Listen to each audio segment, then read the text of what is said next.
Bonjour à toutes et à tous, bienvenue dans ce 10e podcast Manchester Devils. Ce soir, on va parler de l'actualité de l'été 2021, c'est-à-dire notamment le mercato et la pré-saison. Et donc ce soir, Scholesy, donc Ellie, je suis accompagné d'Antoine. Salut Antoine. Salut. De Nat. Salut Nat. Salut. Et pour la première fois de Timothée aka Neo Vanadium. Salut Tim, avec nous ce soir. Salut à tous. Ok, donc je rappelle avant qu'on commence que Manchester Devils, c'est le site www.manchesterdevils.com, le forum.manchesterdevils.com, c'est également une page Twitter, une page Facebook, c'est le podcast qui est disponible désormais sur YouTube, Spotify et Google Podcast, et on croise les doigts bientôt également sur Twitch. Donc voilà, on espère vous voir nombreux sur cette nouvelle plateforme quand on aura sauté le pas. Voilà, les gars, ça va? Est-ce que vous êtes prêts à débuter? Des choses positives à dire, donc on est prêt. Ok, super. Donc, mercato et pré-saison. On commence avec la première partie sur le mercato tout de suite.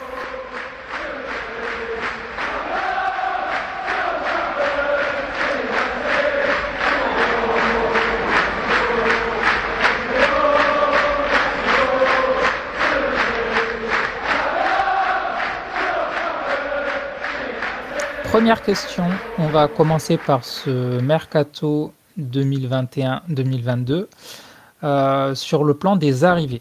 Donc sur le plan des arrivées, Tom Heaton qui a signé gratuitement pour nous, qui sera 3e ou 2e ou 4e gardien, on verra en fonction de ce qui se passe pour les gardiens qui sont déjà au club aujourd'hui.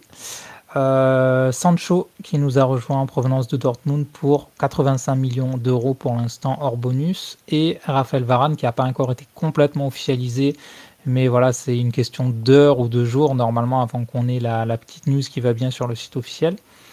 Messieurs, entre 0 et 10, comment vous notez notre mercato sur le plan des arrivées? Ça dépend, il faut toujours prendre le contexte. Si on prend joueur par joueur, Heaton, c'est un super gardien qui pourrait être gardien numéro 2 partout. Dommage, il faut régler cette situation numéro 3, 2 entre il faut que De Gea ou Henderson bouge, mais ça se fera sûrement pas. Sancho, je suis son plus grand fan, hein, et il a tout pour plaire, hein, et pour être le chouchou du public. Et Varane, quand on a fait le podcast Mercato, personne n'y croyait parce que c'était un peu la cible idéale, le joueur de complément idéal de Maguire. Et en plus, le prix est plus que correct. Si je dois mettre une note sur ces 3 joueurs uniquement, c'est-à-dire sans prendre en compte que pour moi, il manque clairement un milieu de terrain. Si je prends vraiment les notes pour ces 3 joueurs, moi je peux monter à 10, aller à 9 pour laisser une marge. Varane, pour moi, c'est vraiment le défenseur idéal pour être à côté de Maguire. Sancho, c'est de la créativité, de la vitesse, du dribble. C'est en plus de ramener un peu de spectacle dans notre jeu qui manque clairement de vitesse. Il va pouvoir réussir à créer à lui tout seul un peu. C'est pour ça aussi que Bruno Fernandes est autant important avec nous. C'est que vu qu'on a tellement peu de collectifs à l'heure actuelle, il nous faut des exploits individuels. Sancho, c'est ça. Et Heaton, il a encore montré lors des matchs de préparation, c'est un super gardien. Il y a 2 ans, il était limite en équipe nationale. Ok, d'une équipe nationale qui avait un peu de problème avec les gardiens, mais ça reste un excellent gardien. Donc sur ces 3 joueurs, moi je mettrais la note de 9. En plus de ça, à des très bons prix, hein. Sancho, c'est le même prix que Kai Havertz l'année passée, par exemple. Et Varane, alors oui, il est en dernière année de contrat, mais c'est moins cher que Ben White, c'est le même prix que Konaté, c'est le même prix que Upamecano, alors qu'il a un autre palmarès et un autre vécu. Et un autre niveau à l'heure actuelle. Je suis plutôt d'accord avec Antoine dans l'ensemble, hein, parce qu'effectivement, Heaton, qui a montré aussi bien à Burnley qu'à Aston Villa que c'était un gardien quand il était fit, parce qu'il y avait beaucoup de problèmes de blessures, et c'est pour ça d'ailleurs que ça n'a pas trop marché pour lui ces dernières années. Donc, c'est pas un problème de niveau, de régression, c'est vraiment des blessures qui ont fait perdre sa place, d'abord par Popé à Burnley, qui est en équipe nationale d'ailleurs, lui aussi pour le coup, puis Martinez à Aston Villa. qui est monstrueux aussi d'ailleurs au passage. Mais du coup, c'est effectivement un excellent troisième ou deuxième gardien. Mais le problème, c'est que du coup, j'ai un peu du mal à comprendre pourquoi on a prolongé Grant et pourquoi. Et du coup, il faudrait aussi savoir comment vont se gérer les cas Henderson et Derrea, sachant que, comme l'a dit Antoine, vraisemblablement, aucun des deux ne partira cet été. Donc, à mon avis, je commence à me demander si l'arrivée d'Eaton n'est pas plus pour préparer l'année suivante, pour avoir un bon deuxième gardien sur les 3-4 saisons suivantes, comme a pu l'être un certain Sergio Romero. On reparlera un petit peu tout à l'heure, qui a quand même fait le taf. Ensuite, pour Sancho, bah, évidemment, excellente recrue. C'était ce qu'il nous fallait offensivement en termes de créativité. J'ai pas les chiffres exacts, je pense qu'Antoine, s'il veut les donner, mais je sais Yassi qui a fait plus de passes décisives que lui sur les 3 dernières saisons, en sachant que Müller et Messi, ils sont ils sont un peu plus vieux quand même, hein. Je rappelle que ça va nous vieillir quand même, mais Sancho, il est né le 25 mars 2000. En carrière, si je te donne juste les chiffres, en Bundesliga, c'est 104 matchs, 38 buts, 51 passes décisives. Et en Ligue des Champions, bien sûr, c'est un peu moins bon, hein, mais c'est quand même 21 matchs déjà de Ligue des Champions et 5 buts et 6 passes décisives. bon, c'est pas ridicule non plus, cela dit, comme stat. Non, plus loin pas, non. Mais et puis comme sachant qu'il est encore très jeune, et c'est aussi ça l'avantage de cette recrue, c'est que là, on recrute pour le court terme, mais surtout pour le long terme. On a un joueur qui potentiellement peut être à un excellent niveau pour minimum 6-7 saisons. Je dis bien grand minimum, hein, parce qu'on peut même plus parler de. Ça dépend aussi de s'il va rester chez nous, bien sûr, mais potentiellement beaucoup plus que 6-7 saisons. Donc là, on a sécurisé comment dire, un très très bon joueur et en plus à un prix plutôt raisonnable. Si on se base sur le fait que l'année dernière on l'aurait eu pour 120 millions, finalement, c'est peut-être pas plus mal d'avoir attendu une année pour l'avoir quand même finalement beaucoup moins cher. Donc très satisfait de cette venue aussi, même si j'attends de voir sur le terrain quand même, parce que j'ai toujours peur avec Solskjaer qu'il y ait une petite déception au niveau de l'utilisation du joueur. Ce serait le seul bémol, même si contrairement à Van de Beek, je ne pense pas qu'on pourra craindre une mise sur le banc. Je pense qu'il sera vraiment titulaire pour le coup, enfin j'espère quand même. À 85 millions. Voilà, il y a plus intérêt, parce que Van de Beek, on l'avait acheté beaucoup moins cher aussi, donc je pense que ça explique pourquoi il n'a pas autant joué. Mais voilà, Sancho, évidemment, très content. Et Varane, bon, on va pas le présenter, hein, de toute façon, hein, il a tout gagné au Real, un défenseur très qualitatif. Si j'aurais un petit bémol pour lui quand même, c'est vrai qu'il est plutôt complémentaire avec Maguire, parce que le seul gros défaut de Maguire, comme vous le savez, c'est sa vitesse et éventuellement, ça va de pair à l'accélération quand il se retourne, etc. Donc, ce qui fait que dans les premiers mètres, il est très, très vulnérable. C'est le risque, effectivement, que le jeu anglais ne soit pas adapté à lui, à son style de jeu, qui est plus, évidemment, l'anticipation, la qualité de relance, etc., et la vitesse aussi. Mais j'ai un peu ce point d'interrogation pour les duels, surtout que, comme on sait, les joueurs en Angleterre sont assez vicieux. Ils aiment bien, quand ils voient un petit nouveau, souvent, ils ont tendance, Varane, c'est un des meilleurs défenseurs du monde, donc ils ont peut-être tendance à plus le tester lui, sachant que Maguire, lui, c'est un habitué, donc vraiment, ils ne vont pas aller moins aller de son côté. Donc j'ai un peu peur aussi de ça. Et également, je me demande aussi comment ça va se passer avec Wan-Bissaka, si ça va être si l'entente va être bonne entre les deux, notamment en termes d'alignement. Ça a des petits points d'interrogation comme ça, mais je pense qu'ils se discuteront vite avec les premières performances du joueur. Mais bon, après, s'il y a un temps d'adaptation, c'est normal. Donc moi, je m'attends pas à ce qu'il soit excellent tout de suite, même s'il il a quand même 28 ans et qu'il a toute l'expérience qu'on lui connaît, champion du monde, etc. Moi, j'attendrai un petit peu, mais dans tous les cas, je vais donner des notes aux joueurs en conclusion, enfin sur ces recrues. Je mettrais 7 pour Eton. J'aurais mis plus s'il y avait vraiment, on va dire, cette clarté au niveau de s'il allait être numéro 2 ou numéro 3. Sancho, 9, forcément, puisque c'était le joueur qu'il nous fallait en attaque. Je mets toujours un petit par pareil, marge pour pas mettre 10 facilement non plus. À voir sur le terrain ce que ça va donner. Et puis Varane, je mettrais 8. Je serais un petit peu moins, un peu moins enthousiaste sur Varane que sur Sancho, mais quand même très bonne recrue et c'est ce qu'il fallait. C'était en tout cas une bonne affaire et à un prix plutôt raisonnable. Donc si on garde une note moyenne pour le mercato sur le plan des arrivées, 8 a priori. Ça paraît être le bon équilibre. Ok, merci Nat. Tim, à toi l'honneur. Merci. Alors, du coup, je vais dire un peu comme vous, hein, on a un avis qui est un peu similaire. Je vais mettre, si je dois mettre une note globale, je mettrai également 8. Ce sont 3 bonnes, voire très bonnes arrivées. Après, comme l'a souligné, Antoine, c'était tout de même, insuffisant, tant qu'on n'a pas de milieu. Tant qu'on n'a pas de milieu de terrain, ça reste insuffisant, ça reste un problème.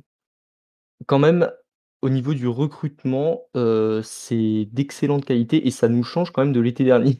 Alors je dis pas que l'été dernier, on n'avait pas recruté de bons joueurs, hein, Amad, Pellistri, Van de Beek, ce sont de bons joueurs, mais c'était clairement pas ceux dont on avait besoin. Là, les besoins sont tout de même beaucoup plus ciblés et on a l'impression d'une meilleure réponse, aux faiblesses de l'équipe, qu'on a pu constater, ces dernières saisons. Sur Eton, bah, pas tellement de choses à dire, c'est je trouve un super coup en termes de 2e, 3e gardien. J'espère que ça restera pas un troisième gardien longtemps et que la question des gardiens sera réglée, même si pendant le mercato, là, ça me fait un peu peur, qu'on reparte avec Derrea et Henderson. Je pense que ça va être ça. Mais sinon, en termes de gardien, gratuit, expérimenté, je pense que c'était difficile de faire mieux, habitué à la première ligue, en plus c'est un ancien de la maison donc nickel. Concernant Sancho, pareil, je pense que tout le monde est unanime, à ce sujet. Je pense aussi, comme l'a souligné, Nat, que ça valait peut-être la peine d'attendre, 1 an pour ce prix. On l'a quand même eu moins cher. Après, je vois, vas-y, si tu veux Euh, intervenir. Moi, je suis pas d'accord là-dessus parce que je suis pas le comptable des Glazers et que au niveau sportif, il y a à aucun moment on pourra me dire que c'est mieux d'avoir attendu une année pour avoir Sancho. Mais sur le plan comptable, on est d'accord. Mais sur le plan sportif, Sur le plan sportif, je suis d'accord avec toi, ça aurait été mieux de l'avoir l'année dernière, mais après, tu vois, payer Sancho moins cher, si c'est ce qui nous a permis d'avoir un Varane ou si c'est ce qui nous permet d'avoir un milieu de terrain plus tard dans le mercato, je prends tous les jours. Et après, donc, ouais, vas-y. non, non, non, non, c'était juste pour dire que je pinaille. Au final, on a eu Sancho à un très bon prix. Ouais, Quand tout tu à fait. vois les prix des jeunes pépites, tu vois, bon, Mbappé, bon, Mbappé, tu peux pas le comparer avec Et Mbappé un tout de Mbappé suite, ou mais un Joao Félix, hein, peut-être. ouais, Joao Félix, ouais, on oublie à chaque fois Joao Félix, c'est plus de 120, Et Mbappé, c'est c'est 126 millions. 180. Dembélé en tout c'est 150. Bon, il a pas atteint tous ses bonus, mais voilà. Dernièrement, les jeunes pépites, ça coûte. Havertz, c'est plus de 80, alors que au moment où il est parti, il avait absolument pas prouvé comme Sancho. Donc Oui, non. je pense que parmi tous ceux que tu viens de citer, presque aucun n'avait prouvé autant que Sancho a déjà prouvé avec Dortmund, Juste voilà. un point pour finir sur le mercato, sur les arrivées. Pour le board, ils ont fait le travail. Par contre, c'est pas sur le fait de te dire ah attends, je vais signer Varane et Sancho que je vais dire qu'ils ont fait du bon travail. Si il va falloir des coups, comme a réussi à le faire Liverpool, ou même un peu City, un peu moins, mais quand même, sur des joueurs de moins grande qualité de base, pour pouvoir dire que c'est du bon travail. Parce que pour s'améliorer et arriver jusqu'au niveau de City, on va pas pouvoir à chaque fois claquer des fortunes sur tous les joueurs. C'est Bah, tout. il faudrait qu'on soit capable, en fait, de faire les 2, de faire, à la fois le recrutement qu'on a fait un peu l'été dernier et celui qu'on a fait cette année, trouver un équilibre, Prendre l'exemple Ju- Liverpool. Juste, je me permets de finir. Pour moi, le meilleur exemple de ça, c'est clairement Leicester, hein. C'est ni City Liverpool, c'est de très loin Leicester, le meilleur exemple là-dessus, hein. Vraiment. En Oui, mais par Angleterre, c'est contre, eux ouais, c'est ce qui se fait de mieux sur ça. ils n'ont pas les mêmes objectifs. Liverpool, ils ont réussi à faire Mo Salah, Mané, pardon, Thiago Alcantara, Fabinho, tout ça pour en dessous de 45 millions à chaque fois. Et en même temps, ils se sont dit ah bah, on a ciblé Van Dijk, c'est ce défenseur qu'il nous faut. On a mis 80 millions. Alisson, ils ont dit bah, c'est ce gardien qu'il nous faut. Ils ont mis cette somme-là. Donc, tu vois, il y a cette balance entre les deux. Ils ont où aller prendre le meilleur exemple. Robertson pour 7 millions. C'est des gars comme ça. Au bout d'un moment, il nous en faudra parce qu'on va pas pouvoir mettre à chaque fois, on pourra pas se dire attends, je vais prendre sur FIFA quel joueur a la meilleure note à tel poste et puis je vais cibler les 3 premiers. Quoi. C'est très intéressant tout ça, mais on a encore pas mal de choses à dire. Donc, Tim, ta note globale sur les arrivées, s'il te plaît. comme vous, je mets 8, 8 sur 10, et ce sera plus si on recrute un milieu de terrain et ça, c'est que pour les arrivées. Pour les départs, c'est quand même une autre histoire. Ok, c'est très clair. Merci beaucoup. On va passer à la question suivante. Deuxième sujet de ce thème sur le mercato, on va faire le même exercice, mais plutôt sur les départs maintenant. Donc, au niveau des départs côté Manchester United cet été, donc on a eu le prêt de Chong qui est parti à Birmingham City, et on a eu les départs libres de Joel Pereira et Romero, donc deux joueurs qui ne jouaient quasiment pas, voire pas du tout, qui n'ont pas porté le maillot mancunien depuis au moins 1 an. Même chose, entre 0 et 10, comment est-ce que vous jugez notre travail de cet été? Antoine, je crois que tu veux commencer. À ce jour, hein, nous sommes le 4 août, beaucoup de choses peuvent changer, mais 0. Tout simplement 0. On ne sait pas faire. Sergio Romero, c'est le meilleur exemple. Alors, tout le monde s'en fout parce que c'est notre 3e gardien et voilà. L'année passée, Everton nous propose 4 millions pour l'acheter. On dit non. On fait toute l'année avec 2 gardiens, sans parler des jeunes, hein. 2 gardiens, donc Romero n'a pas joué 1 minute, je crois, cette année. Donc, en plus des 4 millions qu'on a perdus, on a dû lui payer à lui aussi 4 millions de salaire, ce qui fait qu'on a payé 8 millions pour un joueur qui n'a pas joué. Et ça, c'est un joueur mineur, mais c'est un exemple. Sur les départs, on ne sait pas vendre. Si on prend ces dernières années, et c'est aussi lié à notre politique de recrutement et aux contrats de débiles qu'on donne, hein. Mais Sergio Romero, gratuit. Angel Gomez, plus gros talent, un des plus gros talents qu'on a eu ces 5-6 dernières années de l'académie, gratuit. Fosu Mensah, pas de chance les blessures, mais quand même 1 million. Moi, je suis un club suisse qui vient de monter de 2e en première division. On achetait des joueurs pour 1 million, hein. Et c'est pas Timothy Fosu Mensah. Marcos Roro, gratuit. Cameron Borthwick-Jackson, gratuit. Alexis Sanchez, on a payé 7 ou 8 millions, je sais plus. On peut encore parler de l'année d'avant. Matteo Darmian, 2 millions. Ashley Young, 1 million. Valencia, gratuit. Ander Herrera, gratuit. James Wilson, gratuit. Il n'y a pas que des joueurs qui sont bons. J'ai cité des gars comme Cameron Borthwick-Jackson. Le problème, c'est qu'on ne sait pas vendre au bon moment et valoriser notre centre de formation. On a le centre de formation qui donne le plus de joueurs à la première ligue, sauf qu'on ne sait pas quand les vendre. Donc c'est ce qui fait qu'on ne rentabilise pas ça. Aujourd'hui, on fait du bénévolat pour les petits clubs de première ligue. On remplit leurs équipes de nos joueurs parce qu'on ne sait pas le vendre.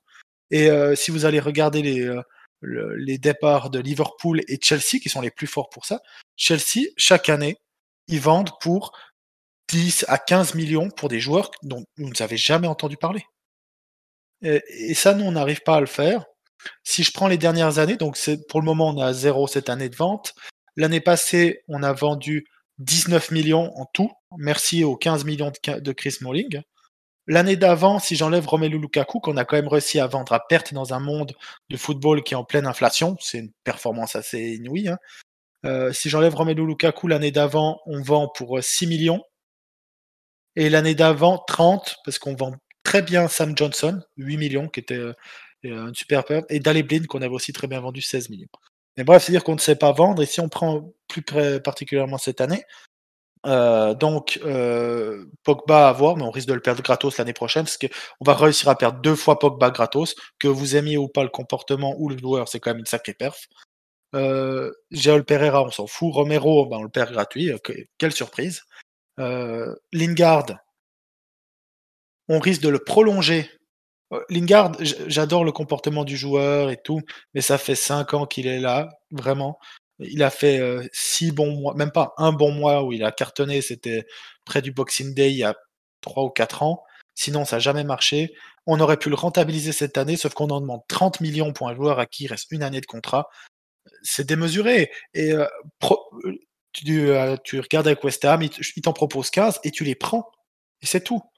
À place de ça, ça va faire un embouteillage au poste de milieu offensif où, en plus de Bruno Fernandes qui sort jamais, on a Van de Beek qui peut jouer et on a Mejbri qui arrive derrière et c'est pour ça aussi que les jeunes n'arrivent pas à jouer. Bref, le cas Lingard, c'est une honte. Le pire, Brandon Williams, on n'arrive même pas à le prêter à Southampton parce que on demande un prêt payant plus qu'il paye son salaire, en sachant que le salaire de Brandon Williams serait le plus haut salaire de Southampton, donc il refuse. On peut rajouter à ça, Jones, il faudrait un miracle pour le vendre, mais Andreas Pereira, ça marche toujours pas. On a prolongé Juan Mata, alors que j'adore ce joueur, j'adore la personne. Il en faudrait plus des comme lui, tout simplement, dans le foot et sur cette planète. Mais il peut plus jouer. On se retrouve avec des Diallo qui ne pourra pas jouer. Pellistri, on va le prêter, j'espère, dans un bon club. Bref, on a tellement de joueurs. J'ai fait le compte, on a 36 joueurs dans le groupe pro. Comment vous voulez donner du temps de jeu à Amad Diallo, à Mejbri, à Shola Shortire ou à Elanga qu'on en parlera après, tous ces joueurs-là, Mejbri, on peut pas le dire, mais Shortire, tous ces joueurs-là, Shortire, Ahmad et Langa, je pense à ces trois, ils doivent jouer. Et là, parce ils doivent jouer des minutes, ou on les prête, mais on n'a pas l'impression de vouloir les prêter. Ils vont nous végéter une année de plus en U23, et c'est comme ça qu'on gâche des talents. J'aurais pu parler, je vais finir là-dessus, je vais aussi parler de Ethan Laird, on ne sait pas ce qui se passe. James Garner, il est toujours là. Et, quand je vois les chances que donne Solskjaer à certains joueurs, Lingard en tête, Pereira en tête, qui a pas arrêté de jouer sur toute la pré-saison. Quand tu vois le peu de chances qu'il a donné à certains autres joueurs, comme Angel Gomez par exemple, ou Van de Beek l'année passée, cette gestion des départs est cataclysmique pour moi. Ok, donc avec un 0, Nat et Tim, je pense que vous pourrez pas aller plus bas. Déjà, c'est la bonne nouvelle. Qui veut prendre le relais? Bon, tu veux. Bon, allez, j'y vais. Hop. Vas-y. Je suis très galant, moi. Non, je plaisante. Du coup, je serai un peu moins sévère, mais bon, je vais pas non plus être en mode Jacques Martin dans l'école des fans, ceux qu'on la ref. Voilà. Je mettrai pour ma part plutôt 2 ou 3. On va dire 3, allez hop, pas être trop méchant. Parce que tout simplement, je pense qu'Antoine a déjà bien détaillé de toute manière, quoi. C'est que après, faut pas oublier, on est le 4 août, il peut encore se passer beaucoup de choses d'ici. On est bien d'accord d'ailleurs que c'est le 31 août, ça finit le mercato cette année, parce que il y a un moment donné où ça avait fini avant le début du championnat, mais depuis le Covid, je crois que les cartes ont été un peu rabattues, non? C'est bien ça? 31 août. Ouais. 31 août, 31 août. super. Ok, c'est bien ce qui me semblait, 31 août.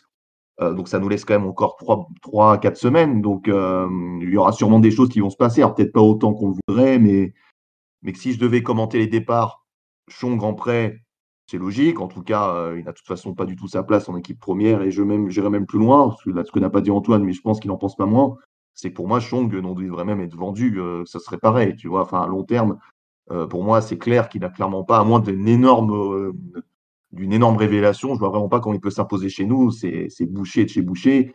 Et il n'a jamais montré qu'il était en mesure de percer chez nous, sachant qu'en plus son prêt à Bruges a apparemment été, selon des amis belges, très décevant. Juste sur Chong, c'est l'exemple parfait. Chong, il a de la valeur encore maintenant. Pas une grande valeur, mais c'est maintenant qu'il faut le vendre. Là, on le reprête, je crois que c'est Birmingham.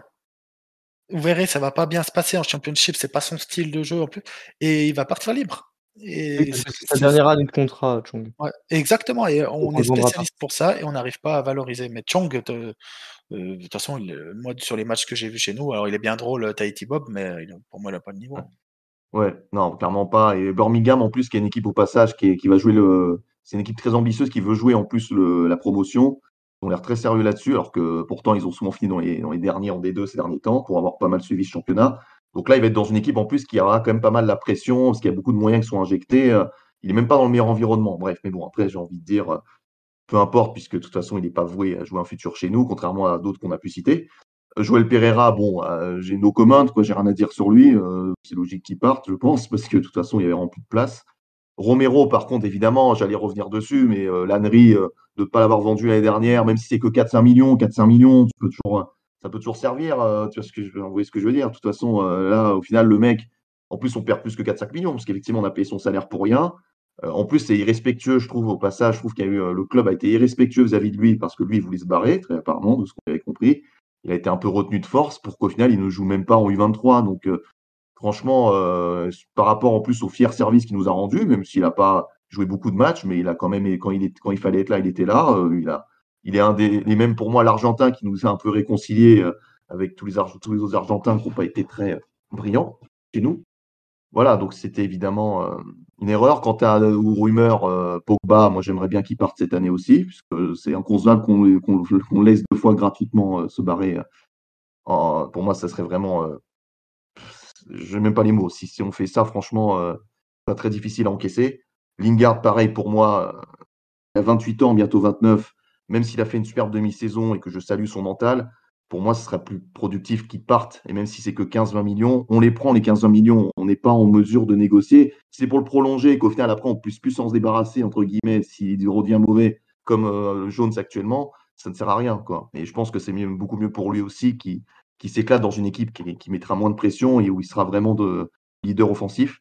Pour Pereira, j'aimerais bien qu'il parte aussi. Je pense qu'on est tous d'accord là-dessus, parce qu'il n'a pas le niveau, même s'il a mis un super but en amical ça change pas ce que je pense de lui. Je pense qu'il brillera beaucoup plus dans d'autres championnats. Par contre, Dalot, moi, je le garderais bien, perso, en rotation, sauf si on recrute Trippier. Voilà. Mais sinon, à l'heure actuelle, moi, je garde Dalot, sachant que Williams va sûrement être prêté. Donc voilà. Donc au total, évidemment, sur les départs, c'est pas ça du tout. Et je ne parlerai pas des joueurs qui auraient dû partir, qu'on a finalement prolongé, comme Mata ou Grant. Donc voilà, c'est très décevant et j'espère que ces dernières semaines montreront une tendance plus positive à ce sujet-là. Voilà. À toi, cher ami Néo. Entendu.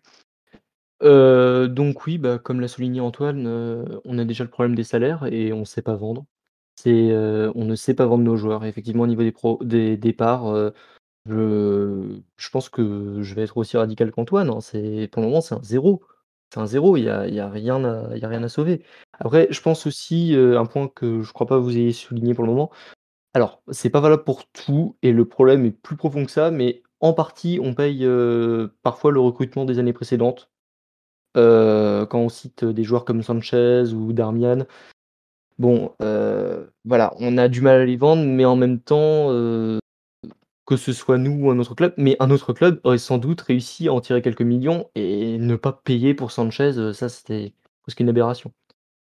En fait, le problème avec Manchester, moi je vais finir là-dessus parce que moi j'ai plus rien à dire, c'est il y a un timing pour vendre ses joueurs et Manchester United ne sait pas le faire tout simplement. Le meilleur exemple, c'est Liverpool.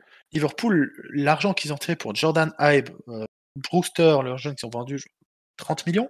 Je sais plus si c'est Bournemouth, je crois que c'est Bournemouth, je sais plus, bref. Ou Danny Ings. Il faut savoir que Danny Ings, ils l'ont vendu 15 millions, en sachant que si jamais Danny Ings vient de signer aujourd'hui à Aston Villa maintenant, mais Liverpool l'a vendu 15 millions en Southampton, c'était un remplaçant à Liverpool. Et il jouait pas, Il l'avait il acheté plus marquait cher que pas. ça par contre. Il l'avait acheté plus Euh, cher que 15 non, millions. il l'avait acheté 15 millions aussi. Ah bon aussi? 12 millions, pardon. Non, Ah. 8,3 millions. Non, attends, attends. Non, non, attends, je reviens, pardon. Là, j'ai regardé la mauvaise colonne. Ils l'avaient acheté 8,3 millions de Burnley et ils l'ont vendu 22 millions. Ah oui d'accord. 22 millions. Et ils l'ont vendu en 2018-2019. Il avait marqué 7 buts. Non, non, non, c'est faux. Il était déjà à Liverpool. L'année, ouais, il avait pas joué en 2016-2017, pas joué, il sortait d'une saison. Dernière fois, il avait marqué 2 buts en 2015-2016 et 2 ans et demi après, ils le vendent 22 millions. Alors que nous, on a des joueurs qui Hallucinant. jouent et puis il a eu rupture du ligament croisé juste avant qu'ils le vendent. Donc non, nous, Si on reste, comme tu as dit, si on on sait reste pas sur faire. Liverpool, on peut aussi, citer le cas Harry Wilson, qu'ils ont vendu là cet été. Ils l'ont bien vendu, ils l'ont vendu autour de 15-20 millions si je me souviens bien. Et nous, en comparaison, c'est assez désastreux. Tu as pris l'exemple de Chelsea également et j'ose espérer qu'on va s'améliorer dans ce domaine, mais on va clairement pas en ce sens et là, ce mercato, c'est une catastrophe. Aujourd'hui, on a juste, Tuanzebe qui devrait partir en prêt payant à Aston Villa. C'est le seul mouvement dans le sens des départs qui est, j'ai envie de dire correct, mais ils veulent le prolonger avant en plus. Juste pour finir sur Liverpool, pour donner un exemple, hein, cette année, ils ont vendu Taiwo Awoniyi, je sais pas si vous le connaissez, jamais entendu parler, 7 millions. Donc c'est plus que tous nos joueurs réunis sur bientôt 15 ans. Harry Wilson, 15 millions. Et ils ont déjà vendu pour l'année prochaine Marco Grujic, 9 millions. Donc c'est 3 joueurs qui ont jamais joué pour eux. Et ils ont déjà réussi à les vendre. Ils ont déjà réussi à générer 30 millions. Le pire, ça reste Solanke et Brewster, qui sont respectivement 2 attaquants vraiment très moyens, qu'ils ont réussi à vendre, je crois, pour Brewster, c'était même le record de Sheffield United. Ils ont recruté à Ah, 25 c'était millions Sheffield. d'euros Voilà, pour merci. Ouais. 0 but. Sinon Et Solanke, bon, je vais pas m'attarder sur lui, mais bon, j'ai rarement vu un attaquant aussi mauvais, quoi. Enfin, je 22 vois pas millions. comment il a pu être acheté si cher, quoi. C'est une 22 absurdité, millions. quoi. Mm. non, mais clairement, quand on prend Liverpool et quand on prend nous, on prend 2 pôles, complètement opposés et je pense qu'on fait partie des pires en Angleterre sur les départs. Après peut-être que je suis pas objectif parce que c'est mon club, hein, mais je pense vraiment qu'on fait partie des pires et Liverpool, eux, je pense que en tout cas parmi les clubs du Big Six qui ont un recrutement qui devrait s'apparenter, au nôtre, qui devrait se rapprocher, je pense ils sont parmi les meilleurs. Mais il y a vraiment un problème. Heu, sur la question du prêt des jeunes, oui, il y en a beaucoup qu'il faut absolument prêter. Après, je pense que Solskjaer, attend peut-être la fin de la pré-saison. J'avais vu passer des choses là-dessus et je m'attends à ce qu'on ait une masse de départs en prêt à la fin de la pré-saison.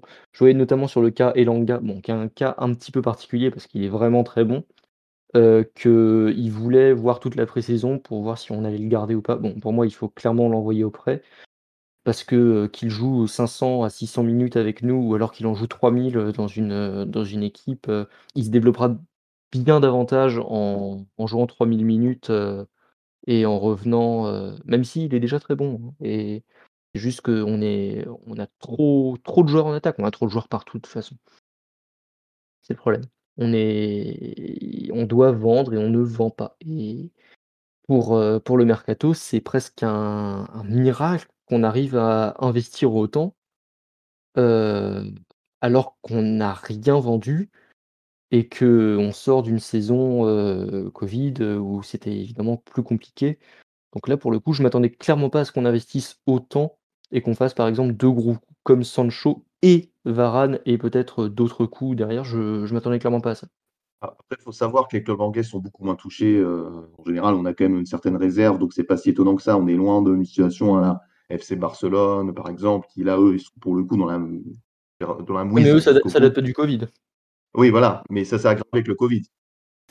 Puisqu'on parle d'argent à faire rentrer dans les caisses du club, là, et enfin voilà, on a parlé des joueurs qui sont partis, et bon, vous êtes d'accord pour dire que c'est quand même pas reluisant le bilan d'un point de vue des départs.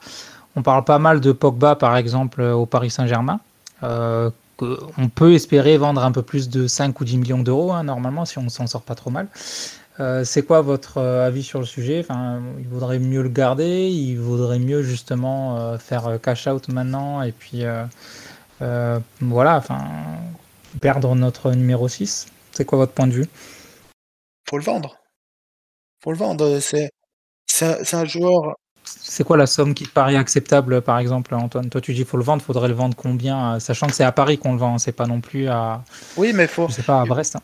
il faut rester dans la logique du marché. Il lui reste une année de contrat. Tout le monde voit ce qui est en train de se passer avec Raiola. Moi, je maintiens que de toute façon, on ne trouvera pas un joueur du talent de Pogba. Mais s'il veut partir, moi, je ne veux pas le reperdre gratuit. Euh, je me dis qu'avec Van de Beek, si on gagne notre 4-2-3-1, avec Van de Beek, moi, je préfère vendre Pogba 40 millions pour donner un chiffre réaliste, alors que le club en demande 75 pour une année de contrat. Bref, c'est nos magnifiques dirigeants, mais moi 40 millions, allez 50, entre 40 et 50, j'accepte. J'accepte et avec ces 50 millions, j'ai pas besoin d'aller chercher Declan Rice, mais moi tu vas me chercher Ruben Neves et tu me fais, un milieu de terrain Ruben Neves, Van de Beek, avec Bruno Fernandes devant, je signe tous les jours et au moins les joueurs, ils ont envie d'être là et je suis un des seuls qui supporte vraiment Pogba sur le forum, c'est un de mes joueurs préférés en termes de talent, je trouve juste ahurissant. Il n'a pas été aidé dans toute sa carrière à Manchester quand vous regardez la gueule de ses coéquipiers à côté de lui. Mais au bout d'un moment, le club est plus grand que le joueur et, et je pense pas que même si on a une fortune de côté et que nos potes milliardaires ils ont décidé d'investir quand on a réussi, quand les supporters ont réussi à envahir le terrain. D'ailleurs, je pense pas du tout que c'est un hasard que l'année où on envahit le terrain, il y a Sancho et Varane qui arrivent. Mais on peut pas se permettre de perdre Pogba gratuit 2 fois. Donc non, prenons cash out, comme tu dis cash out, avec 50 millions, tu même pas besoin de rajouter 1 centime, tu peux trouver un super milieu de terrain. Pas besoin de Declan Rice à 100 millions qui est complètement surévalué. Donc j'avais sorti la liste des, joueurs milieu de terrain qui étaient meilleurs que McTominay et Fred. La liste des joueurs qui à 50 millions feraient le même travail que Pogba, parce que Pogba est mal utilisé. Il y en a aussi une sacrée flopée. Mmh. J'ajouterais que l'autre problème, c'est qu'effectivement, partir gratuit, ce serait intolérable, laisser partir gratuit. Mais il y a un autre scénario qui me ferait très peur, c'est qu'on le prolonge effectivement et pour encore plus cher, parce que c'est un scénario qui se dessine aussi, hein, puisque apparemment, l'arrivée de Varane et de Sancho, surtout celle de Varane, aurait convaincu éventuellement Pogba de se dire: «Ah, pourquoi pas rester un peu plus longtemps?» Donc c'est pas impossible qu'il y ait ce scénario-là et ça serait pas une bonne nouvelle du tout évidemment et Ça je pars du dépend où le principe prix. que oui, si c'est une petite augmentation à la limite, mais moi je pars du principe qu'à un moment donné, Le mec, il montre pas d'investissement plus que ça. Alors, il a tout le talent, ça, je suis d'accord, c'est un monstre de talent, mais ça, je pense que personne l'a nié. Il faut être fou pour dire qu'il n'a pas le niveau pour jouer chez nous, évidemment. Mais le problème, c'est que je préfère un joueur un peu moins bon, si tu veux, mais qui va s'investir à 100%. Je préfère des mecs comme Bruno, Maguire, qui sont peut-être pas des top players encore à ce jour, mais qui sont des très bons joueurs quand même et qui sont super investis, voilà, et qui prennent leur rôle très au sérieux, qu'un Pogba intermittent qui est capable de très bonnes choses. Et d'ailleurs, la saison qui est passée, il a été plutôt meilleur que d'habitude. Il était sobre et plus efficace, mais ça reste insuffisant par rapport à ce qu'il devrait apporter. Je préfère honnêtement, pour lui comme pour nous, si on veut aussi construire, ça passe aussi par la mentalité, par la mentalité des joueurs, leur envie, etc. Et moi, je pense qu'il faut aussi savoir se débarrasser des joueurs qui n'ont pas le niveau, aussi des joueurs qui n'ont pas la bonne mentalité. Et Pogba, je ne suis pas dans le vestiaire, bien sûr, mais de ce qui dégage et de ce qu'on peut voir un petit peu partout également à travers ce qui peut se passer, ce qu'il dit dans son entourage, etc., ou même de ce qu'on peut voir sur le terrain, pour moi, je préfère 1000 fois qu'on le vende, même si c'est que 40-50 millions, tant pis, ce sera toujours ça de gagner pour recruter un joueur à ce poste-là, un mec comme Neves, par exemple, effectivement. Mais on verra ça mais plus tard, mais c'est un exemple comme un autre. Et clairement, oui, Pogba, pour moi, il doit partir. Qu'est-ce que tu en penses, Néo? Je suis tout à fait d'accord avec vous, hein, 40-50 millions en livres, évidemment. Je le laisse partir, parce que c'est Pogba, alors oui, évidemment, il est pétri de talent, c'est un joueur exceptionnel, mais déjà, on voit qu'avec Manchester, ça n'accroche pas totalement. Il est pas correctement utilisé par Solskjaer, et c'est un problème, c'est même du gâchis et pour lui, pour sa carrière, même s'il a le choix entre 2 projets, relativement intéressants, celui du Paris Saint-Germain et bon, après s'il a envie de jouer Dijon et Reims le week-end, bah, écoute, grand bien lui fasse. Mais, il a le choix entre quand même 2 projets intéressants, avec Manchester United et Paris, qui font tous les 2 quand même des gros mercatos avec des joueurs, des équipes qui sur le papier, sont assez alléchantes. Mais, même pour lui, je pense que le plus intéressant, ça reste de partir à Paris. Puis en plus, je suis sûr que Paris le payeront très bien, personnellement, qui touchera un gros salaire, qui sera content donc, Mino sera content surtout. Donc oui, clairement, Pogba, il faut privilégier un départ, je pense. Il faut privilégier un départ et il faut revenir à une règle. Je n'étais pas d'accord de loin, surtout avec Ferguson, sur les transferts, surtout sur les 5-6 dernières années qui étaient assez catastrophiques. Mais il faut revenir sur une règle d'or. On ne traite plus avec Raiola. On se fait à chaque fois pisser dessus par Raiola à chaque négociation. Pogba, comme tu l'as dit, pour moi, le pire, ce serait qu'on le prolonge. Parce que quand tu prolonges un joueur, c'est très rare que tu mettes baisse de salaire. Et un seul truc qui est bien sur notre board de négociation depuis 2 ans, c'est que quand tu vois les salaires de Maguire, de Varane, de Sancho et tout, il reste à un plafond qui est trop haut, mais qui est correct, qui est aux alentours de 12 millions. Pogba, il est déjà largement au-dessus. Donc, on a galéré pour essayer de faire oublier le contrat de Sanchez. On a encore le contrat de Rea qui pique. Le contrat de Pogba, il est encore justifiable à ces prix-là. Mais si on l'augmente, ce sera plus acceptable. Pas et je pense que, enfin, son départ là, à ce mercato, c'est presque la seule solution enfin potable, parce que entre le prolonger ou le perdre gratuitement, on a le choix quand même entre 2 catastrophes, quoi. Exactement et surtout, pour finir, pour ma part sur Pogba, comme on a dit, des Neves, ça coûte pas cher. 35-40 millions, tu t'en sors et tu un super complément de vente de mec et tu un milieu qui est technique, physique, endurant et tout. Et mais Neves, c'est un exemple. Alors NDD, ce sera sûrement beaucoup trop cher, mais des gars comme Leimer de Leipzig ou des gars de l'Atalanta, il y en a aussi un wagon. Il y a une dizaine de solutions pour remplacer Pogba de façon intelligente. Et dans ces 10 solutions, je ne parle pas du tout de Declan Rice, que j'aime beaucoup, hein, au demeurant un super joueur, mais beaucoup trop cher.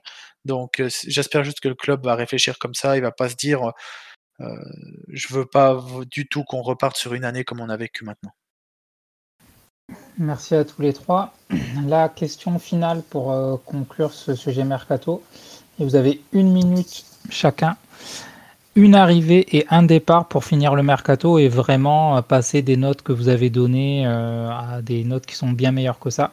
Donc un joueur en arrivée, un joueur en départ, ce serait qui? Antoine? Départ, je vais pas dire Pogba parce que je maintiens que c'est un joueur que je veux avoir dans notre équipe. Bref.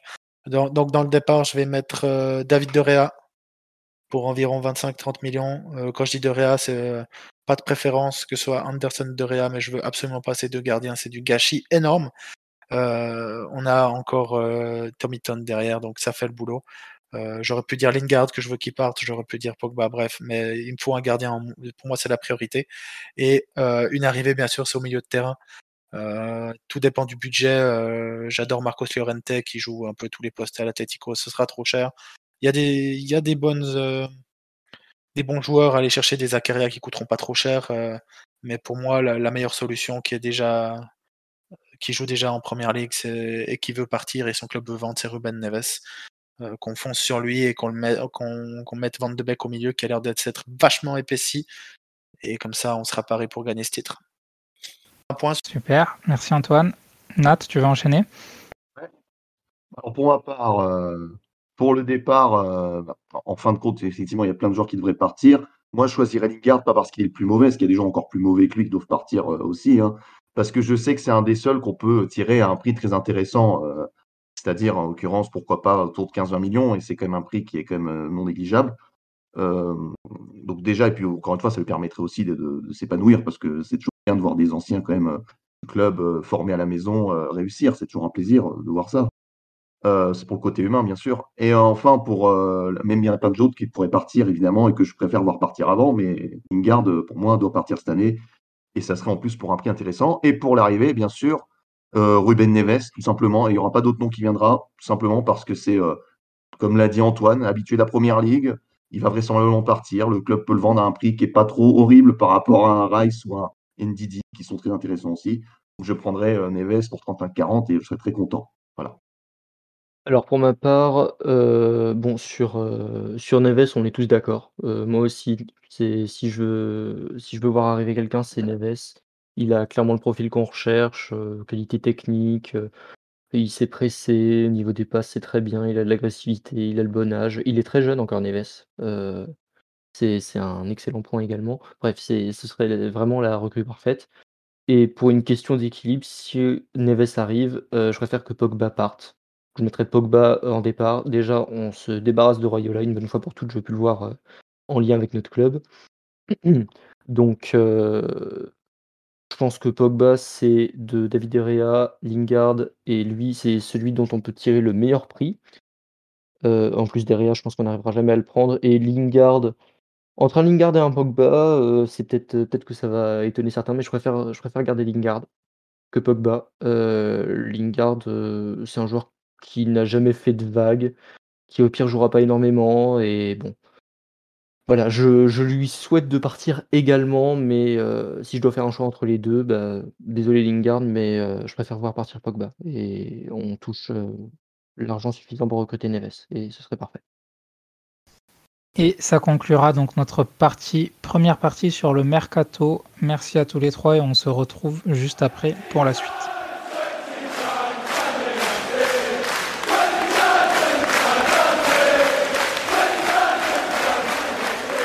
Deuxième partie de notre 10e podcast, on va un petit peu quand même parler de la pré-saison.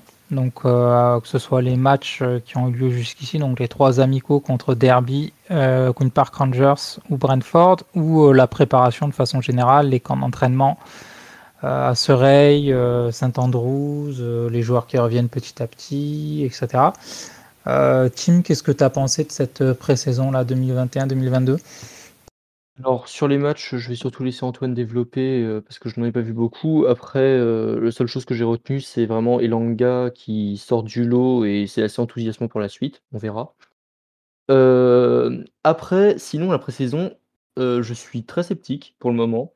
Je trouve qu'elle est vraiment moyenne. Il y a encore pas mal de joueurs qui manquent à l'appel, à l'entraînement, notamment à cause, bon, de la Copa, de l'Euro et cetera. Mais des joueurs, des cas parfois un peu énigmatiques. Cavani, ça fait 5 semaines qu'il a été éliminé avec l'Uruguay. et il n'est toujours pas revenu à l'entraînement. Bon, Sancho, ça a été un petit peu retardé à cause de son transfert, il est parti plus tard en vacances. Mais bon, on n'a pas encore récupéré tout le monde et à 10 jours de la reprise, c'est pas super. Enfin, un peu plus de 10 jours de la reprise. Sinon, concernant, les blessés, ça va encore, mais c'est pas non plus super. Dans le sens où Henderson, je reste un petit peu inquiet, heu, sur, son retour. Je sais pas, il avait pas l'air très en forme. Telles, bon, bah, il s'est claqué donc c'est dommage, on va pas le récupérer avant un certain moment. Shaw, j'avais vu passer des choses comme quoi il avait joué blessé l'Euro à partir des huitièmes de finale. Ça s'est pas vraiment vu, il a déjà repris l'entraînement, donc je sais pas trop quoi en penser. S'il est fit, c'est une très bonne nouvelle pour nous et évidemment, on a l'opération de Rashford. C'est bien sûr le meilleur choix de pas s'opérer, c'est le meilleur choix à la fois pour lui et pour le club et donc j'espère qu'il reviendra vite parce que Rashford, à 100 c'est du très, très, très haut niveau. Je persiste, je persiste et signe, sur ce sujet. Après, au niveau des arrivées, on a recruté Eric Ramsay, pour les coups de pied arrêtés. Ça, c'est une bénédiction parce qu'on a vu à quel point on était mauvais en coups de pied arrêtés et même c'est pas seulement une impression de supporter, même les statistiques le prouvent. On est parmi les pires en coups de pied arrêtés défensifs et parmi les meilleurs en coups de pied arrêtés offensifs. Juste, on est deuxième pire sur la saison passée. Il n'y a que Leeds qui a fait pire sur les coups de pied arrêtés défensifs. D'accord. Bon, bah, voilà, c'est révélateur. Merci Antoine pour les stats. C'est le pro. Et on a aussi, recruté un scout dont j'ai oublié le nom, mais qui était à City et de ce que j'ai lu à gauche à droite, ce serait celui qui a pisté, les Foden, les Sancho pour Manchester City. Donc si c'est vraiment le cas, c'est une excellente nouvelle et notre académie continue de se renforcer et il y a beaucoup de belles promesses. Donc ça, au niveau du staff, c'est bien. Et si on peut parler de l'évolution de certains joueurs, de l'intégration dans l'équipe, ma plus grosse attente concernant la saison prochaine, c'est, je pense elle est partagée avec, je pense, pas mal de supporters, c'est le cas Van de Beek. J'espère vraiment qu'il va réussir à se faire une place. Antoine le disait tout à l'heure, il a pris de la masse musculaire, ça se voit et certains en ont parlé. Le coach, Fernandez en a parlé également. Il travaille beaucoup, c'est un joueur qui est très travailleur et j'espère qu'il aura un physique un petit peu plus taillé pour la première ligue, que c'était juste une première saison, d'adaptation qui s'est pas très bien passée pour lui, on peut le dire, et que la suite va être bien meilleure parce que c'est un joueur assez exceptionnel et il mérite d'être titulaire, pour nous, dans l'équipe qui va remporter le titre. Juste une petite correction, c'est que quand tu dis on reprend vraiment dans 10 jours, comme quoi ça passe super vite, hein. C'est vraiment samedi 14, 13h30, si je dis pas de bêtises, on reçoit Leeds. Donc ça passe vraiment très Exactement. vite, quoi. Et sinon, ouais, je suis assez d'accord. Je reprends du coup sur le cas Van de Beek, parce que bon, on peut pas obligé de faire exactement dans l'ordre. Van de Beek, exactement, moi ça m'a beaucoup plu, ça, vraiment. Le mec très investi. On sent qu'il veut, il a appris de ses erreurs, parce qu'il a aussi fait des erreurs. C'est pas que la faute de Solskjaer et du club. Je pense que, comme d'habitude, c'est responsabilité partagée. S'il n'a pas réussi à s'imposer, c'est aussi en partie, entre guillemets, parce qu'il a besoin de s'adapter justement et de prendre un petit peu le pouls de ce qu'est le foot anglais. Parce qu'encore une fois, le foot anglais est tellement différent des autres championnats que notamment dans l'intensité physique. Et je pense d'ailleurs que c'est parce qu'il n'était pas assez costaud physiquement et assez performant sur ce plan purement physique qu'il n'a pas autant joué qu'il aurait dû. Moi, je suis persuadé que c'est pour ça. Et quelque chose me dit que cette année, surtout si Pogba se me part, alors là, j'espère, normalement, il devrait jouer beaucoup plus souvent. On espère en tout cas. Voilà, mais très content en tout cas de cette mentalité qui pour moi est digne de ce qu'on attend d'un joueur de Manchester. On peut se foirer sur une saison, ça arrive, mais on se remet au travail et on essaie de faire beaucoup mieux la fois suivante. Et un peu à l'instar de ce qu'a pu faire Fred aussi avant, ou des cas encore plus anciens comme Evra Vidic. Surtout Evra, parce que Vidic, il n'a pas été si mauvais que ça au début, mais Evra catastrophique au début, qui est devenu le joueur qu'on connaît, quoi. Donc ça, très bon point. Ensuite, sur les matchs, moi j'en ai vu qu'un seul. Donc je vais vraiment aller vite. J'ai vu celui contre Brentford et encore, c'était dans une qualité de streaming très contestable. C'est pas bien de promouvoir le streaming, mais bon, on a tous fait un peu ça, je pense, quand même. Et honnêtement, bah, pas grand-chose à retenir, à part que de ce que j'ai pu lire un peu partout sur les résumés des 3 matchs, bah, on a effectivement la confirmation qu'Eaton est un très bon gardien de supplément. C'est-à-dire, à chaque fois qu'il était dans les cages, ça se passait plutôt bien. Alors qu'une fois qu'on avait Grant, c'était déjà un peu moins le cas. D'ailleurs, je n'ai pas compris qu'on l'a prolongé, mais bref, c'est hors sujet. Euh, J'ai bien aimé Elanga aussi. Je pense qu'il a un rôle à jouer cette saison. Donc j'ai bien aimé ses performances. Pereira, il met un super but, vraiment magnifique, mais bon, ça n'empêche pas que pour moi, il doit quand même partir. J'ai bien aimé, là, je sais qu'il ne sera pas d'accord, Antoine, mais je le dis quand même, j'ai bien aimé Matic aussi. Même si après, voilà, voilà, il a pris de l'âge et forcément, on ne pourra pas compter sur lui comme un joueur clé l'année prochaine, mais je pense qu'il a encore un petit rôle à jouer. Contrairement à Mata, qui, par contre, lui, m'a paru totalement perdu sur le terrain et j'ai bien peur qu'on l'ait vraiment fait l'année de trop pour lui. Alors que le Serbe, pour moi, peut encore apporter un peu. Là, par contre, Mata, terminé. En plus, il y a une concurrence énorme avec évidemment Van de Beek, Mejbri, peut-être même Sancho aussi qui peut très bien jouer à ce poste-là. Bref, Mata m'a fait un peu de peine, mais après, ça peut encore, bien sûr, on ne sait jamais, peut-être qu'il peut retrouver un petit peu de poil de la bête au fur et à mesure, mais j'y crois pas trop. Ensuite, donc sur les matchs en eux-mêmes, évidemment, c'est compliqué en fait de tirer des conclusions puisque c'est que la pré-saison, on a quasiment aucun joueur d'équipe vraiment titulaire qui a joué, à part Wan-Bissaka, Greenwood, et c'est tout en fait, quoi. Donc c'est un peu juste pour tirer des conclusions rien que sur ces matchs. Quand je voyais beaucoup de gens commenter ah, vous voyez, on commence très mal, ça promet pour la saison qui arrive, mais moi je peux vous rappeler qu'il y a une saison, on avait défoncé le Real Madrid en phase de préparation, avec notamment un Fletcher de gala qui était revenu de sa maladie, Monet Yang qui était intenable, et sur la première saison de Van Gaal, et au final on a fait une saison qui n'était pas catastrophique, mais qui n'était pas non plus incroyable. Donc pour moi, il faut aussi faire très attention dans le sens où les pré-saisons n'augurent pas du tout de la saison qui suit. Comme l'année dernière, on n'a même pas eu de pré-saison, on a commencé n'importe comment parce qu'on n'a pas eu de préparation. Et c'est vrai qu'il y a cette crainte qu'avait exprimée très justement Tim, c'est que du coup, ça soit un peu difficile sur les premiers matchs à prendre le rythme. Mais j'ai envie de dire, si on perd les premiers matchs, c'est pas forcément problématique si on se remet tout de suite dans le bon tempo. Et voilà, et puis pour le staff, je pense que tout a été dit. Très bon recrutement qui a bien ciblé nos lacunes, notamment sur les coups de pied arrêtés défensifs. Le marquage catastrophique, voilà, on a vu assez de buts comme ça. Donc c'est bien qu'on réagisse en fonction de ça. Et puis enfin, bien sûr, l'ex-scout de Manchester City que je ne connaissais pas du tout, je l'ai appris aujourd'hui, mais si c'est le cas, bah, très bonne affaire. Moi, je vais juste. Moi, j'ai eu la chance ou le malheur de regarder les 3 matchs. Défensivement catastrophique. Mengi est pas du tout prêt à jouer. Tuanzebe, c'était horrible. Bon, après, c'était pas compliqué. C'était compliqué pour lui. Wan-Bissaka, il jouait pour la première fois que je l'ai vu jouer avec les mains dans les poches. C'était pas incroyable, même si offensivement, il était plutôt intéressant. Elanga, très bien, très très bien. Il doit partir en prêt, à mon avis. Parce que Solskjaer ne fait pas tourner son effectif. C'est pas seulement un problème de qualité, il ne fait pas tourner l'effectif. Donc je veux qu'il joue. Même chose pour Ahmad. Je préfère avoir Daniel James sur le banc, même si je me contredis un peu avec ce que j'ai dit sur le forum. Daniel James, pour moi, c'est déjà foutu. Ce sera jamais un top player. Ça, on est tous d'accord. Il y a trop de lacunes. Mais je préfère Daniel James qui reste sur le banc plutôt que Elanga et Ahmad qui perdent leur temps ici. C'est plutôt savoir qui je sacrifie des trois en fait. Donc voilà. Mata il peut plus jouer. Matic pour moi c'est un problème parce que c'est en partie à cause de lui, et en partie parce que c'est la même chose quand McTominay joue et à la relance. C'est trop lent pour se tourner et nos phases de transition sont en fait quand il n'y a pas une longue passe sur un de nos ailiers qui sont des fusées. Quand il doit y avoir 3-4 passes au milieu de terrain pour essayer de casser des lignes et avancer rapidement, on ne sait pas faire, c'est ce qui nous rend très prévisible. Et même en fait, on ne peut pas juger par rapport aux joueurs qu'on avait là, mais le fond de jeu est le même qu'on ait l'équipe type, l'équipe qu'on a maintenant ou l'équipe qu'il y avait avant Bruno Fernandes. Donc c'est problématique.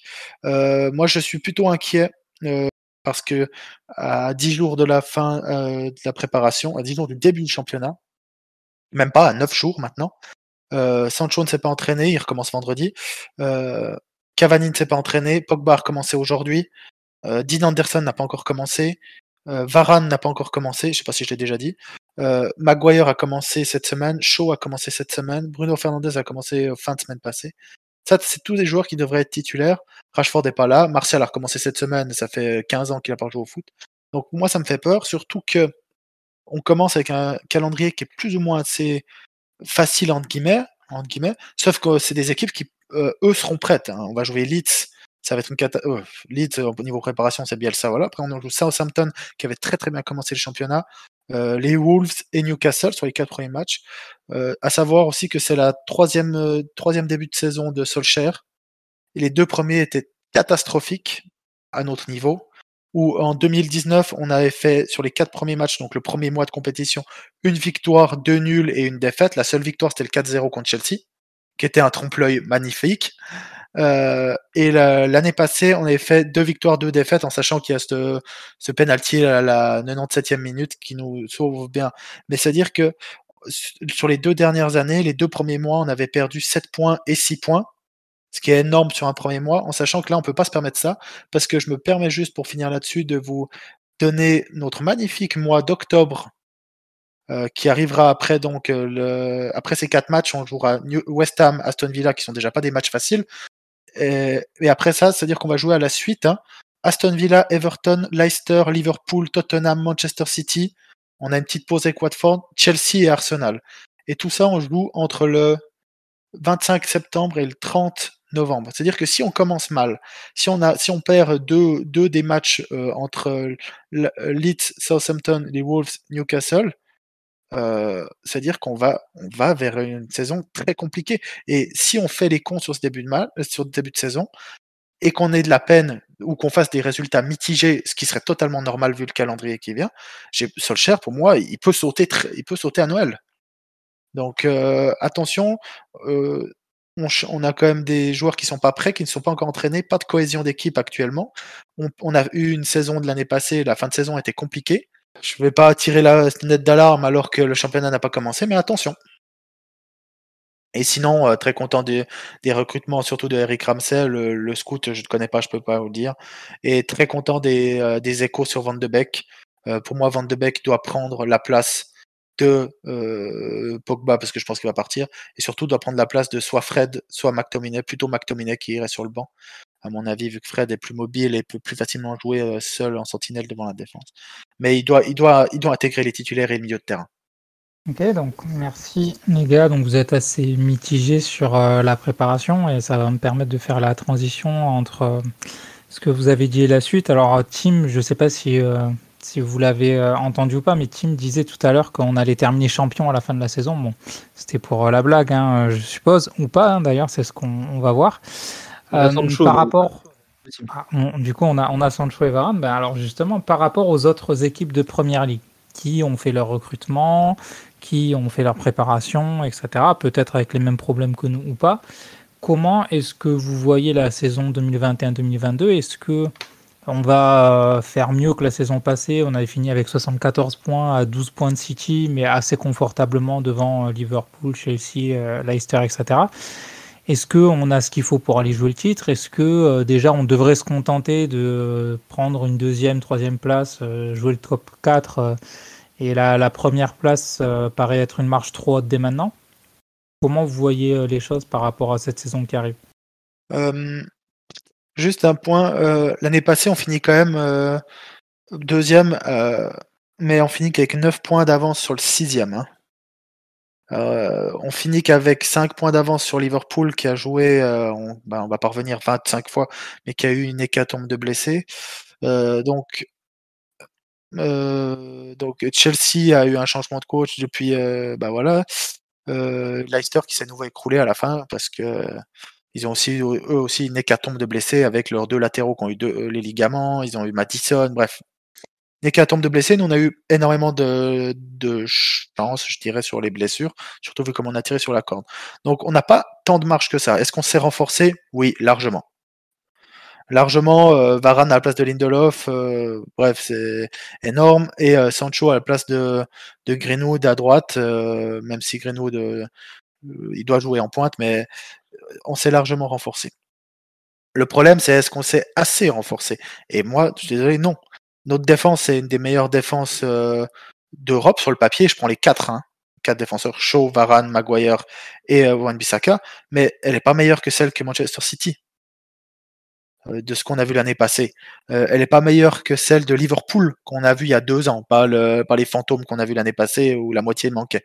Donc non, au niveau défensif, on n'est pas meilleur. Au niveau du milieu, si on recommence avec McTominay et Fred, c'est garde haute vers Solskjaer et je vais lui en mettre une. Hein.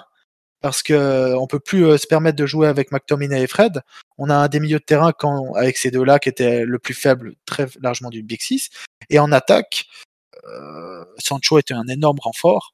Mais il y a des doutes sur la préparation de Cavani qui l'année passée a quand même manqué des matchs pour blessure, qui a fini aussi qui a fini en trombe, mais je me demande si son pic de forme n'était pas un peu trop tard par rapport à la nouvelle saison qui va commencer. Mais Martial qui revient de blessure, Rashford qui est out jusqu'en octobre et c'est la meilleure chose qui pouvait lui arriver.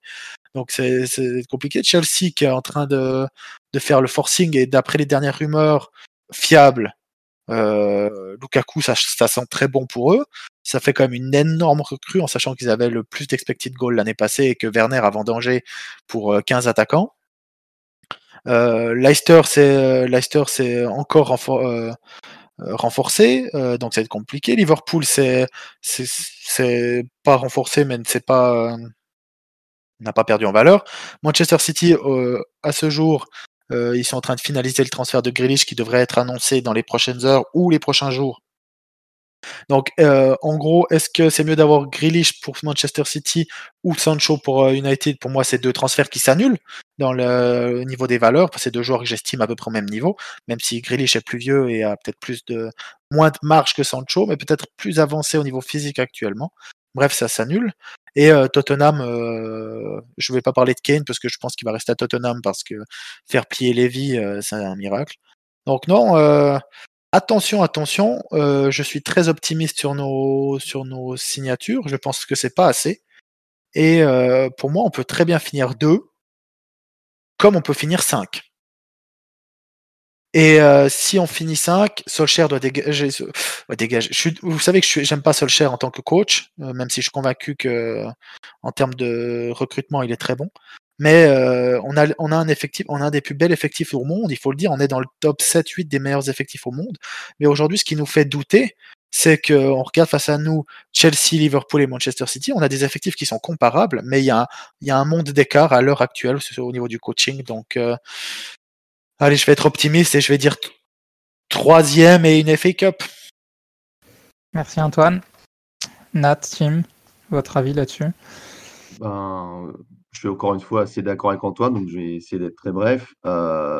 Moi, si je devais faire un pronostic sur le classement à la fin de la saison, c'est assez compliqué parce que, comme le dit Antoine, on pourrait très bien finir 2e comme 5e en fonction aussi de comment on fait jouer nos recrues, comment ça se passe pour les autres, sans oublier bien sûr les fameux aléas, les blessures, etc. On a été très épargnés l'année dernière. Est-ce que ça sera encore le cas cette année? Je l'espère. Et j'ai envie de croire que le fait qu'on ait été épargné, c'est aussi du fait du travail de préparateur physique qui est à souligner quand même. Il faut quand même dire quand même des bonnes choses, même si évidemment il y a le facteur chance forcément. Donc si on est plutôt épargné par les blessures, moi je m'attends à une saison assez équivalente à celle de l'année dernière, en espérant quand même évidemment des upgrades, notamment en défense, évidemment Varane, on l'a déjà dit, top player. Sancho, déjà top player et voire plus si affinité dans les prochaines années. Comme il dit, ça s'annule pas mal avec le transfert de Grealish aussi. Je pense que c'est deux transferts comparables. Donc, si l'un avait signé chez nous, l'autre signé chez le rival. De toute façon, c'était l'un ou l'autre. Donc, voilà. Donc, à ce niveau-là, on n'a pas à rougir pour l'instant, en tout cas, vis-à-vis de nos concurrents. Parce que Chelsea, ils ont une équipe qui est déjà, savoir, qui est déjà très, très, très, très profonde. Enfin, ils ont un hauteur de banc absolument monstrueuse, bien plus que la nôtre. Donc, finalement, ils peuvent se permettre de ne recruter qu'un seul joueur et à grand prix. Mais là, c'est ce qui va se passer avec Lukaku, vraisemblablement. Si c'est le cas, forcément, très bon transfert pour eux, même s'il y a le côté un peu Pogba en mode il est parti gratuitement, ils vont le repayer 120 millions. Bon, c'est un peu dommage pour ça, mais à part ça, très bonne affaire. Pour Liverpool, pour l'instant, ils ont été très discrets. Mais Konaté, j'ose espérer que ça sera quand même une recrue de poids parce qu'il a toujours manqué ce complément à Van Dijk, puisqu'au final, ils avaient Lovren, ensuite ils ont eu Gomez, qui sont des joueurs très, très limités, quoi. Donc, ils ont enfin potentiellement un défenseur qui peut vraiment être un vrai upgrade. Donc, ça, c'est pas mal pour eux. Pour Tottenham, ils ont Romero. Romero, je ne l'ai jamais vu jouer honnêtement, donc je ne pourrais pas dire, mais de ce qu'on m'a dit, effectivement, très bonne affaire aussi. Mais offensivement, ils n'ont rien fait. Et pour moi, Tottenham n'est pas une menace normalement pour qu'on joue le top 4. Pour moi, ils sont en dessous, comme Arsenal qui est largement en dessous aussi en principe. Après, attention, on peut toujours avoir des surprises. Donc moi, ce qui va m'intéresser, c'est ce que font vers Chelsea, Liverpool. City m'ont l'air encore un peu au-dessus. Moi, je pense que jouer le titre l'année prochaine, il faut viser le titre. Mais je pense qu'il nous manquera encore un petit quelque chose, et en particulier si on ne recrute pas ce numéro 6. Parce que Fred McTominay, et pourtant je suis un adorateur indéniable de McTominay, je sais très bien qu'on ne pourra pas faire quelque chose avec cette paire-là toute la saison. À la limite, sur un match ou deux, s'il n'y a pas le choix, s'il y a des blessures, ok. Mais sinon, il me paraît évident qu'il faudra trouver autre chose et que donc la recrue d'un 6, pour moi, est même obligatoire presque. Si on veut vraiment jouer le titre, pour moi, recruter un 6, c'est une obligation. Très clairement, on ne pourra pas avoir le titre si on n'a pas ce 6. Voilà, mais sinon, à part ça, moi, je suis plutôt satisfait par rapport aux autres. On n'a pas spécialement, contrairement à l'année dernière, on n'a pas pris de retard. Voilà, on a recruté, nous aussi, on a montré qu'on avait des arguments. On a recruté des joueurs qu'il nous fallait à des prix très intéressants. Franchement, on n'a pas à rougir, mais après, à voir sur le terrain. Et là-dessus, effectivement, j'ai un peu peur que la différence de classe entre les différents coachs, parce que Chelsea avait Lampard avant, malheureusement, maintenant, ils ont un vrai tacticien en personne de Tourelle. Il a montré de toute façon toute la deuxième partie de saison de l'année dernière. Donc à voir ce que ça va donner. J'ai envie d'être optimiste, mais je dirais quand même qu'on finira troisième parce que je sens que City et Chelsea ont un petit truc en plus que nous. Par contre, je pense qu'on finira devant Liverpool. Surprise peut-être, mais je pense qu'on finira devant eux, parce qu'ils sont en fin de cycle, je trouve. Voilà. Merci Nat. Tim, le mot de la fin là sur ce sujet. Oui, bah, je vais pas rajouter grand-chose par rapport à ce qu'ont dit Nat et Antoine, hein. Tout à l'heure, je parlais du titre, mais c'était plus en plaisantant qu'autre chose. Je nous vois plus cette saison comme une équipe à aller chercher une coupe, qu'une équipe à aller chercher le titre sur 38 journées de championnat. Je pense que ce sera peut-être un petit peu trop difficile. Pas qu'on ait un effectif, trop faible, je pense qu'on a un bon effectif et avec un milieu, ce serait encore mieux. Mais je pense que ce sont les effectifs de Chelsea et City sur lesquels pour le moment on a encore trop de retard et ça va être la première saison pour Sancho, pour Varane.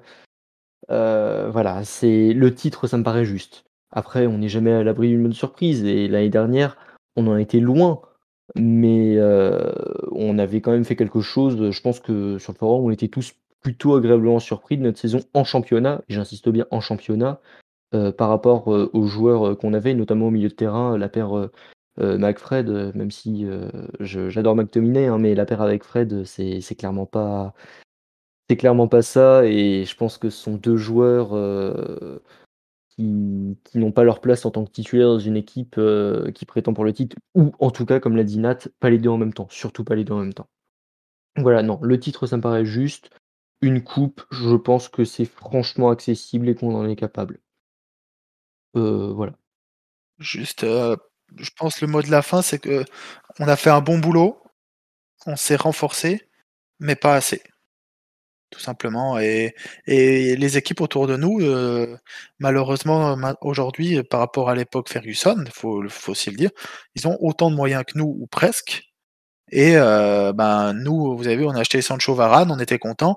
Et c'est vrai qu'aujourd'hui, quand on apprend que Chelsea va recruter Lukaku et City, c'est fait pour Grealish, on attend encore l'annonce officielle, bah, ça met un coup quand même derrière la nuque parce que tu te dis, bah, il va falloir encore plus. Ok, effectivement, vous êtes assez d'accord sur ce sujet. On va en rester là pour cette partie.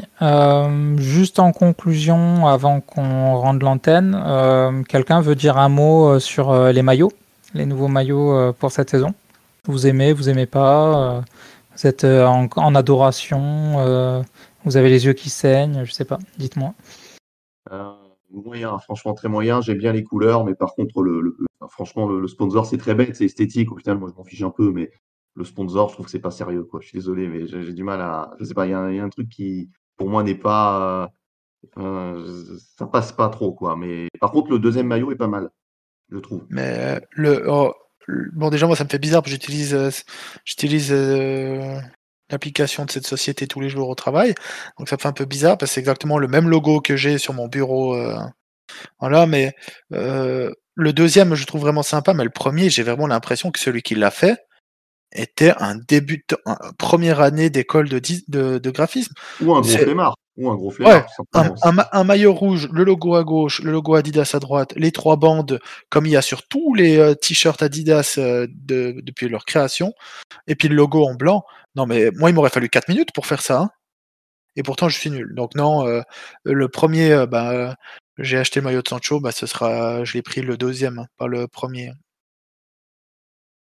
Puis, dommage qu'on ait, la période AON me manque vraiment. Ouais, si je peux rajouter aussi quelque chose. Enfin, globalement, je suis plutôt d'accord avec vous. Vous n'avez pas parlé du third, que personnellement, bon après c'est sont mes goûts, hein, mais le third j'aime beaucoup le bleu marine avec le jaune. Je trouve que ça ressort extrêmement bien et j'ai hâte de voir ce qu'il donnera sur les genres. Je crois pas qu'on l'ait porté en pré-saison. Et du coup, j'ai vraiment hâte de voir ce que ça va donner parce que je le trouve très très beau et ça va nous changer du maillot zébré de l'année dernière, qui était peut-être un petit peu mieux que ce qu'on pensait, et finalement ça allait à peu près, mais c'était clairement pas ça. Le domicile est décevant. Après, je le trouve pas affreux, mais trop simple, trop basique. Si on voulait acheter un maillot à 20 €, imitation Manchester United, on aurait pu tomber sur quelque chose comme ça. C'est assez triste quand même de dire ça. Le away en revanche est très joli et donc ouais, away et third, j'approuve totalement. Le domicile un peu décevant. Alors, sachant que le third n'a pas encore été officialisé, hein, sauf erreur de ma part, c'est pour ça qu'on l'a pas vu en pré-saison, c'est que pour l'instant, ils ont officialisé le domicile et l'extérieur. Exactement. Mais j'en viens même à avoir de la peine et puis à être triste du départ de Chevrolet. Parce que quand on regarde les maillots des dernières années, alors oui, il y a ce maillot dégueulasse zébré, mais le noir, il était magnifique. Même c'était pas rose, il y en a un qui était, je sais pas, c'était pas un beige, vous voyez lequel je dis, c'était un truc assez Oui, clair là. on avait aimé le PSG là. Ouais, exactement, Ouais. celui de contre non, contre le PSG, c'était le rose, non? Ah, c'était. On avait un maillot beige, ouais, beige un tout petit peu, enfin un peu Ouais, avec des bleu motifs qui étaient très sympas. Ah oui, je confonds. Ok. Le gris de l'année où Matic il marque sa frappe à la 90e là, celui-là je le trouvais très très beau. Très beau. Ouais. Donc non, je suis déçu vraiment du premier parce que je me réjouissais de pouvoir acheter le maillot de mon joueur préféré qui est Jadon Sancho, mais j'ai même pas pu prendre le maillot numéro 1 et vraiment comme a dit Tim, si j'avais été sur un marché à Djerba puis qu'on m'avait proposé ça pour 5 €, j'aurais dit non, c'est encore trop cher quoi. Garde tes fakes et puis je vais acheter l'original, mais non. Juste pour une petite parenthèse, moi je trouve que les plus beaux maillots c'était sous AIG, notamment le maillot 2009-2010 avec Rounek, je sais pas si vous avez en tête avec la petite bande noire et le maillot bien rouge saignant, franchement. Pour moi, c'est le plus beau maillot qu'on ait jamais fait, à titre personnel. aussi. Je crois que c'était 2007-2008, ceux où il y avait le col. Il me semble que c'était cette saison-là, mais j'ai un doute. Qui était vraiment 2006-2007 celui-là, je crois, avec le col blanc, ouais. 2006-2007 oui, celui-là. j'aimais beaucoup. Personnellement, le blanc qu'on avait extérieur de l'année où Van Persie signe, c'était pas un espèce de col, je sais pas, c'était un peu bizarre, il y avait un bouton là au niveau du col, mais c'était le plus beau que je trouve de Manchester United. Loin de ce qu'on a cette année. Mais bon, après, on pourrait toujours être Chelsea au niveau des maillots, donc ça va, on va pas se plaindre du sponsor. Allez, on va clore là-dessus. Merci tout le monde d'avoir écouté jusqu'au bout. Merci de nous avoir suivis encore aujourd'hui. C'était notre 10e podcast. Donc voilà, ça fait voilà, c'est une petite page qui se tourne, même si on en aura évidemment d'autres. Pensez à venir nous rejoindre hein, sur le site, sur le forum notamment. Il y a beaucoup de passionnés qui donnent leur avis quotidiennement sur tous les sujets qui touchent de près ou de loin au club et même sur d'autres sujets également. Donc ce sera un plaisir de vous avoir parmi nous également. Et s'il y a des personnes qui nous écoutent et qui ont envie également de participer à nos podcasts, faites-vous connaître, hein, contactez-nous et voilà, on aimerait également pouvoir partager nos points de vue avec de plus en plus de monde. Donc là, on était très content d'avoir Tim ce soir. Donc on connaît depuis un moment sur le forum, mais pour qui c'était la première fois au niveau des podcasts. Et s'il y a d'autres personnes qui ont envie de participer à l'aventure, on sera content de vous accueillir aussi. Merci Antoine, merci Nat, merci Tim. Merci à toi. Merci à toi. Ouais, Bonne soirée à tout le monde. Et Bonne puis soirée. on fait un bisou aux supporters de Dijon et de Reims aussi qui ont voilà, on espère que vous n'êtes pas sentis trop insultés tout à l'heure. Au passage, Dijon qui n'est plus en Ligue 1. Voilà. Bonne soirée. Bisous, Et à bonne la soirée. prochaine. Salut. Bonne soirée.